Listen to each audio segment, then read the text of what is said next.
Delhi liquor కేసులో court తీర్పు తెలంగాణ జాగృతి అధ్యక్షురాలు కవితనెత్తిన పాలు పోసినట్టేనా? సరిగ్గా పార్టీ పెట్టాలి అనుకుంటున్న టైంలో వచ్చిన తీర్పుతో ఆమె మీద సానుభూతి కూడా వెల్లువెత్తుతుందా? ఆ ఇంపాక్ట్ తగ్గకుండా చూసుకునేందుకు ఆమె ప్లాన్ చేస్తున్నారా? కవిత దూకుడు పెంచితే ఎవరికి ఎక్కువగా నష్టం? తన కొత్త పార్టీలోకి ఎవరిని లాగే అవకాశాలు బాగా ఉన్నాయి. ఒకప్పుడు తెలంగాణ రాజకీయాల్లో తీవ్ర ప్రకంపనలు రేపి ఆ మాటకొస్తే ఓ కుదిపేసి పెను మార్పులకు కూడా కారణమైందని చెప్పుకునే ఢిల్లీ లిక్కర్ కేసు తేలిపోయింది. ఈ కేసులో తెలంగాణ జాగృతి అధ్యక్షురాలు కవితకు కోర్టు క్లీన్ చిట్ ఇవ్వడం ఇప్పుడు చర్చనీయాంశమైంది.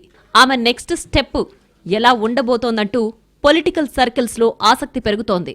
రాష్ట్రంలో బీఆర్ఎస్ అధికారం కోల్పోవడానికి ఈ కేసు కూడా ఒక కారణమన్న అభిప్రాయాలు చాలా మందిలో ఉన్నాయి. ఢిల్లీ లిక్కర్ కేసులో కవిత జైలుకు వెళ్లడం, ఆ తర్వాత జరిగిన లోక్సభ ఎన్నికల్లో పార్టీ పెట్టాక తొలిసారి ఒక్క సీటు కూడా గెలవకపోవడం లాంటి పరిణామాల్ని ఉదహరిస్తుంటారు ఈ వాదనతో ఏకీభవించే వాళ్లంతా. అయితే అదంతా గతం. ఇప్పుడు కవిత గులాబీ పార్టీలో లేరు. బీఆర్ఎస్ బహిష్కరించాక ఆమె తన తెలంగాణ జాగృతిని బలోపేతం చేసుకుంటూ పోవడంతో పాటు సొంత పార్టీ పెట్టే ప్రయత్నాల్లో ఉన్నారు. సరిగ్గా ఇదే టైంలో ఆమెకు కోర్టు నుంచి క్లీన్ చిట్ రావడం ఆసక్తి రేపుతోంది. కవిత ఇక దూకుడు పెంచుతారా?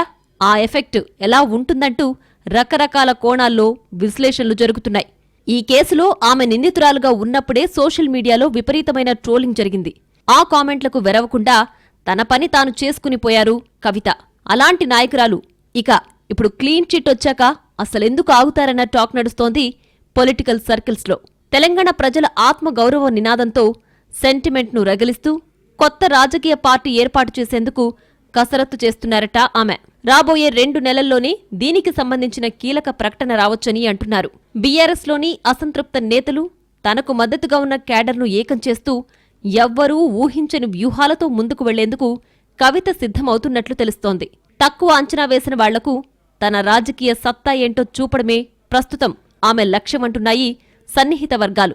ఈ లెక్కన కవిత పుంజుకుంటే ఆ ప్రభావం నేరుగా బీఆర్ఎస్ ఓటు బ్యాంకుపైనే పడుతుందన్న విశ్లేషణలు పెరుగుతున్నాయి. ముఖ్యంగా ఉత్తర తెలంగాణలో ఆమెకు పట్టుందని, ఇప్పుడు ఈ సానుభూతి కూడా తోడైతే ఖచ్చితంగా ఎంతో కొంత ప్రభావం చూపుతారని, ఆ ఎఫెక్ట్ ఖచ్చితంగా బీఆర్ఎస్ మీద పడుతుందన్నది ఎక్కువ మంది అభిప్రాయం. పార్టీ కోసం కష్టపడి జైలుకు వెళ్లిన మహిళా నేత తప్పు చేయకున్నా బీఆర్ఎస్ పెద్దలు గౌరవించలేకపోయారంటూ ప్రచారం మొదలుపెట్టారు కవిత అనుచరులు.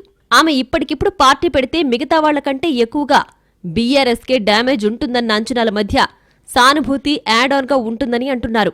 గత పరిచయాలతో వేరే పార్టీల కంటే ఎక్కువగా గులాబీ గూటి నుంచే నాయకుల్ని లాగవచ్చన్న అంచనాలు ఉన్నాయి.